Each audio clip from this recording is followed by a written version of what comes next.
ठंड के मौसम के साथ साथ दोस्तों लगता है आईपीओ का भी मौसम चल रहा है, क्योंकि आईपीओ जिस तरह से मार्केट में लगातार आते जा रहा है, अभी तो यही लगता है कि आईपीओ की भी मौसम अभी चल रहा है। तो यही मौसम के टाइम पे एक आईपीओ मार्केट में लिस्टेड होने जा रहा है, जिसका नाम आप लोगों ने देख ही चुके होंगे। जी हाँ दोस्तों, इस कंपनी का नाम है धर्माज क्रॉप गार्ड लिमिटेड। ठीक है, तो इस कंपनी के बारे में हम लोग थोड़ा बहुत डिटेल में जानने वाले हैं। इस कंपनी का बिजनेस मॉडल क्या है, इस कंपनी क्या क्या काम करता है, कंपनी का जो प्रोडक्ट क्या है वो हम लोग देखने वाले हैं, जानने वाले हैं।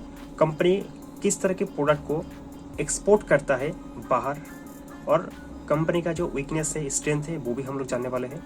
और कंपनी सबसे ज़्यादा जरूरी है दोस्तों कि कंपनी क्यों मार्केट में लिस्टेड होने जा रहा है, प्रॉपर्टी होल्डिंग कितना है, और कंपनी क्यों पैसा रेस करना चाहता है मार्केट से, ये भी हम लोगों को जानना जरूरी हो जाता है। क्योंकि दोस्तों हम लोग इन्वेस्टर हैं, हम लोग इन्वेस्टमेंट करना चाहते हैं, तो ये जानना हम लोगों के लिए बहुत ज़्यादा जरूरी हो जाता है।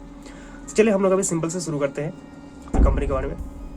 तो बेसिकली अगर देखा जाए तो कंपनी एक एग्रो केमिकल मैन्युफैक्चरिंग कंपनी है।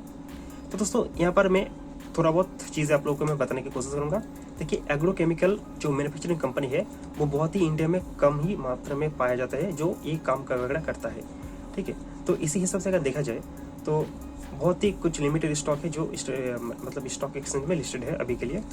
तो इसकी अगर कंपेरिजन की बात की जाए और इसके अगर वीकनेस और स्ट्रेंथ की बात की जाए, तो चलिए हम लोग थोड़ा बहुत कंपनी के बारे में जान लेते हैं हम लोग अभी। तो कंपनी 2015 में इनकॉर्पोरेट हुआ था, और अभी दोस्तों मार्केट में प्राइवेट से पब्लिक होने जा रहा है। चलिए अभी देख लेते हैं कंपनी क्या क्या प्रोडक्ट यहाँ पर बनाता है और कौन सी देशों में कंपनी एक्सपोर्ट भी करता है। तो अगर देखा जाए तो कंपनी यहाँ पर fungicide, insecticide, herbicide, plant growth regulator, micro fertiliser and तरह की एंटीबायोटिक्स यहाँ पर कंपनी बनाता है। और एक कंपनी 25 कंट्रीज में इसको सर्व करता है, जिसके कंट्री में आता है दोस्तों यहाँ पर बात की जाए तो लैटिन अमेरिका हो जाता है, या फिर ईस्ट अफ्रीकन जो कंट्रीज है ये आ जाता है, और मिडिल ईस्ट एशिया भी आ जाता है।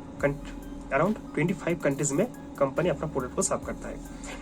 और देखा जाए तो कंपनी का जो अगर डिस्ट्रीब्यूशन नेटवर्क की बात की जाए तो कंपनी डिस्ट्रीब्यूशन, मार्केटिंग और सप्लाई वो खुद भी मैनेज करता है। तो ये कि बहुत ज़्यादा बढ़िया होता है, क्योंकि दोस्तों देखिए एक कंपनी होता है जो कंपनी खुद मैन्युफैक्चरिंग करता है, खुद डिस्ट्रीब्यूशन भी करता है, और डिस्ट्रीब्यूटिंग का जो नेटवर्क है वो खुद का ही है, और खुद ही सप्लाई चेन बना के रखा है और खुद ही सप्लाई करता है। तो इसमें बहुत ही ज़्यादा कैलकुलेटेड एकदम चीज़ें आ जाते हैं। यहाँ कंपनी के पास एक रेगुलेटर आ जाता है, मतलब यहाँ पर क्या होता है कि कंपनी कौन सी जगह पर क्या क्या काम कर रहे हैं सबका हिसाब कंपनी के पास है। तो कंपनी का स्ट्रेंथ क्या है और कंपनी का वीकनेस क्या है। तो कंपनी का अगर स्ट्रेंथ की बात की जाए तो कंपनी देखिए यहाँ पर हर एक कंट्री को, मतलब यूएसए, ब्राज़ील है, या फिर यूरोपियन जो कंट्री होता है, तो उस कंट्री में क्या होता है कि अगर फर्टिलाइज़र या फिर कुछ भी एंटीबायोटिक चीज़ें या फिर कुछ भी ये सब चीज़ें वगैरह की ज़रूरत पड़ता है, तो वो क्या करता है, वो चाइना के ऊपर बेस्ड रहता है। तो यहाँ पर इंडिया के पास एक बहुत बड़ा अपॉर्चुनिटी है जो चाइना को बीट करके इस जैसे मार्केट को कैप्चर कर पाए। तो ये दोस्तों यहाँ पर एक स्ट्रेंथ वाली बात हो जाती है कंपनी के पास। देखिए, अगर कंपनी मैन्युफैक्चरिंग कर रहा है तो कंपनी के पास कुछ फॉर्मुलेशन भी रहता है। जिस तरह के फॉर्मुलेशन की बात की जाए तो कंपनी के पास 464 रजिस्टर्ड फॉर्मुलेशन है, जो कंपनी के पास एक स्ट्रेंथ वाली बात हो जाता है। कंपनी के अगर नेटवर्क और सप्लाई चेन की बात की जाए तो देखिए 17 स्टेट में, मतलब 17 स्टेट में 4362, मतलब 4362 यहाँ पर डीलर्स हो जाता है कि कंपनी यहाँ पर अपने डीलर्स के द्वारा क्या करते हैं, यहाँ पर कंपनी का जो प्रोडक्ट है वो सर्व करते हैं पूरा देश में। और अगर इंटरनेशनल कस्टमर की बात की जाए तो 25 कंट्रीज में कंपनी के पास 66 कस्टमर्स बेस है, जो कि यहाँ पर अपना प्रोडक्ट को बाहर भी सर्व करता है कंपनी। और दोस्तों स्ट्रेंथ की बात की जाए तो कंपनी के पास अगर देखा जाए तो मतलब ईयर ऑन ईयर बेसिस में अगर देखा जाए तो कंपनी अच्छा खासा ग्रोथ किया है, और ऐसा अगर ग्रोथ आगे भी करता रहे तो जितने भी इन्वेस्टर है वो बढ़िया पैसा कमा सकता है। ये भी एक स्ट्रेंथ वाली बात हो जाती है। और देखा जाए तो अगर वीकनेस की बात की जाए तो वीकनेस में एक चीज़ आ जाता है कि देखिए कंपनी जब ग्लोबल मार्केट में जब काम करता है तब वहाँ पर क्या होता है, तब यहाँ पर रुपये डिप्रेशन हो जाता है, या फिर डॉलर की अगर महंगाई हो जाता है, तो वहाँ पर तो क्या होता है कि ट्रेड का जो वैल्यूएशन है ये पर इसमें कुछ थोड़ा बहुत चेंजेस आ सकता है। और यहाँ पर क्या होता है कि अगर देखिए अगर मैन्युफैक्चरिंग कंपनी करता है और बाहर भी एक्सपोर्ट करता है तो कंपनी के पास एक डीलिंग रहता है, एक लॉन्ग टर्म या फिर शॉर्ट टर्म की डीलिंग रहता है कि जब भी कंपनी कुछ मैन्युफैक्चरिंग करता है तो वो क्या होता है कि सेम टू सेम दाम में अगले 6 महीने या फिर अगले 10 महीने या फिर अगले 2 साल कंपनी प्रोवाइड करेगी उस कंपनी को।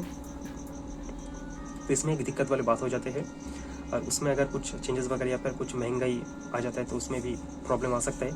तो कुछ इसी प्रकार की अगर देखा जाए तो कंपनी के पास देखिए स्ट्रेंथ और वीकनेस तो दोनों ही होता है। तो अगर देखा जाए तो कंपनी के पास स्ट्रेंथ बहुत ही ज़्यादा बढ़िया है।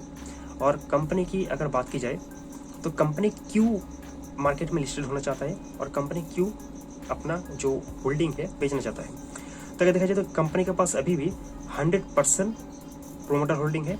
कंपनी जब स्टॉक मार्केट में जब लिस्टेड हो जाएगा, जब पब्लिक हो जाएगा, तब कंपनी के पास 75% कंपनी के पास रहेगा और 25% कंपनी शेयर मार्केट में बेच रहा है। ये कंपनी ऑफर पर सेल भी ला रहा है और प्रेसेस भी ला रहा है, ठीक है। तो यहाँ पर कंपनी बोल रहा है कि कंपनी यहाँ पर अपना जो मैन्युफैक्चरिंग जो कैपेसिटी है वो बढ़ाना चाहता है। कंपनी का जो वर्किंग एक्सपेंडिचर है, मतलब कंपनी अगर चला रहा है तो कंपनी के पास पैसा भी तो होना चाहिए। तो कंपनी अपना वर्किंग कैपिटल को यहाँ पर बढ़ाना चाहते हैं, उसके लिए भी कंपनी यहाँ पर फंड रेज करना चाहता है।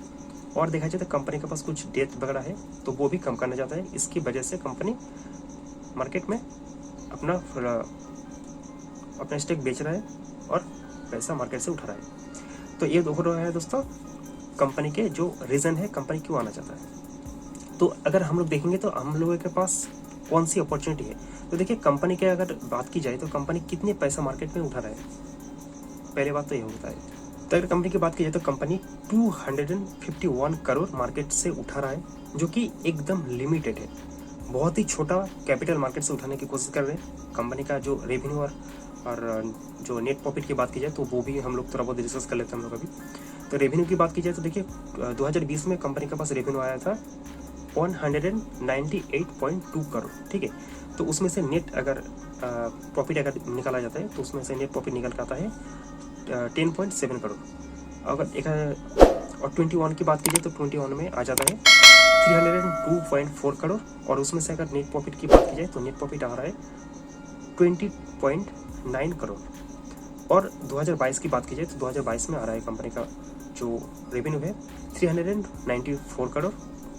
और उसमें से नेट प्रॉफिट की बात की जाए तो नेट प्रॉफिट लगभग 28 करोड़ यहाँ पर निकल कर आ जाता है। तो हम लोग कंपनी का जो मार्जिन है हम लोग किसी से निकाल सकते हैं। देखिए मैं यहाँ पर सिंपल एक हैक देना चाहता हूँ आप लोगों को।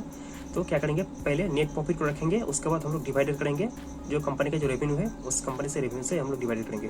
जितने भी फिगर निकल के आ जाता है हम लोग क्या करेंगे उसको मल्टीप्लाई बाय 100 करेंगे और हम लोग के सामने एक प्रॉफिट मार्जिन निकल के आ जाता है। तो सिंपल अगर देखा जाए तो 8 to 10% अगर मार्जिन निकल करता है एक कंपनी से, मैन्युफैक्चरिंग कंपनी से, तो वो बहुत ही ज़्यादा बढ़िया होता है। क्योंकि मैन्युफैक्चरिंग कंपनी जो होता है उसमें प्रॉफिट ऑफ मार्जिन बहुत ही ज़्यादा कम होता है। क्योंकि मैन्युफैक्चरिंग कॉस्ट भी निकल कर आता है, यहाँ पर लेबर कॉस्ट हो गया, यहाँ पर फैक्ट्री का कॉस्ट हो गया, या फिर रॉ मटेरियल्स का कॉस्ट हो गया, यहाँ पर बहुत ही ज़्यादा कॉस्ट या फिर एक्साइज यहाँ पर लगा रहता है। इसलिए क्या होता है कि कंपनी का जो प्रॉफिट ऑफ मार्जिन होता है वो बहुत ज़्यादा घट जाता है। तो यहाँ पर देखा जाए तो कंपनी लगातार खुद को ग्रो कर रही है। तो अगर अच्छा सा देखा जाए तो देखिए कंपनी यहाँ पर मार्केट से बहुत ही कम फंड उठाने की कोशिश कर रहे हैं, ये पहले बात है। और कंपनी अपना फंडामेंटली बहुत ही स्ट्रॉन्ग करके रखा है। तो अगर इस हिसाब से अगर देखा जाए तो यहाँ पर थोड़ा बहुत लिस्टिंग गेन होने की चांसेस है। तो देखिए यहाँ पर 20 to 25% यहाँ पर लिस्टिंग गेन होने की चांसेस है। तो आप लोग क्या करिए, तो देखिए सिंपली एक मेथड में आप लोग बता देता हूँ। पहले दिन जाने दीजिए, दूसरे दिन, तीसरे दिन, तो देखिए मतलब अगर देखा जाए तो 28 नवंबर को यहाँ पर स्टार्ट हो रही है अपना बिडिंग। तो क्या करिए आप लोग जो एंड डेट है, मतलब जो 30 नवंबर डेट है उसमें आप लोग क्या करिए, उसमें आप लोग देखिए कि पर कितनी टाइम सब्सक्राइब हुआ है, ओवर सब्सक्राइब कितनी टाइम हुआ है। अगर देखा जाएगा 7 to 8 टाइम अगर सब्सक्राइब होता है तो आप लोग क्या करें, आप लोग अपना बिडिंग को लगा सकते हैं। यहाँ पर क्या होता है कि तो यहाँ पर लिस्टिंग गेन होने के जो चांसेस है यहाँ पर बहुत ज़्यादा बढ़ जाता है।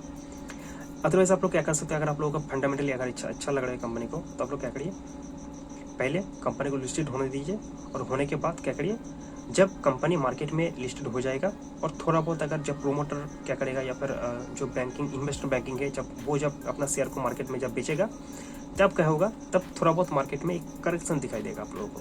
तब आप लोग क्या करिए, बाई कर लीजिए, आप लोग अच्छा खासा डिस्काउंट भी मिल जाएगा। अगर आप लोग बाई करना चाहते हो तो, इन्वेस्टमेंट करना चाहते हो तो तो चलिए हम लोग अभी थोड़ा बहुत बेसिक चीज़ें हम लोग देख लेंगे। तो यहाँ पर कंपनी का अगर लॉट साइज़ की बात की जाए तो यहाँ पर 60 रखा गया है लॉट साइज। और यहाँ पर कंपनी का प्राइस बैंड की बात की जाए तो कंपनी का प्राइस बैंड है यहाँ पर 216 से 237 तक यहाँ पर रखा गया है। तो इसी के बीच आप लोग क्या कर सकते हो, आप लोग अपना बीडिंग को लगा सकते हो। तो कंपनी यहाँ पर देखा जाए तो कंपनी 28 नवंबर को स्टार्ट हो रहे हैं, बिडिंग स्टार्ट हो जाएगा और 30 नवंबर को कंपनी का बिडिंग खत्म हो जाएगा। जितने भी लोगों ने यहाँ पर आईपीओ में इन्वेस्टमेंट किया है उन लोगों को 6 नवंबर तक आईपीओ का अलॉटमेंट हो जाएगा और मार्केट में 8 नवंबर को लिस्टेड हो जाएगा। अगर कंपनी की जो फंडामेंटल है वो अगर आप लोगों को अच्छा लग रहा है तो आप लोग इन्वेस्टमेंट कर सकते हो। और बाकी सब दोस्तों आपकी मर्जी है। अगर आप लोगों को वीडियो पसंद आ रहा है वीडियो को लाइक करिए, शेयर करिए, कमेंट करिए, क्योंकि मैं इसी तरह की इंपॉर्टेंट और इन्फॉर्मेटिव वीडियो में लाता रहता हूँ। अगर आप लोग की स्टॉक मार्केट को डिटेल में अगर जानना चाहते हो या फिर सीखना चाहते हो या फिर समझना चाहते हो तो जरूर सब्सक्राइब करके रखियो, क्योंकि डेली बेसिस क्योंकि इसी तरह की लर्निंग वीडियो आता रहेगा आगे भी। तो चलिए दोस्तों नमस्कार, मिलते हैं अगले वीडियो में।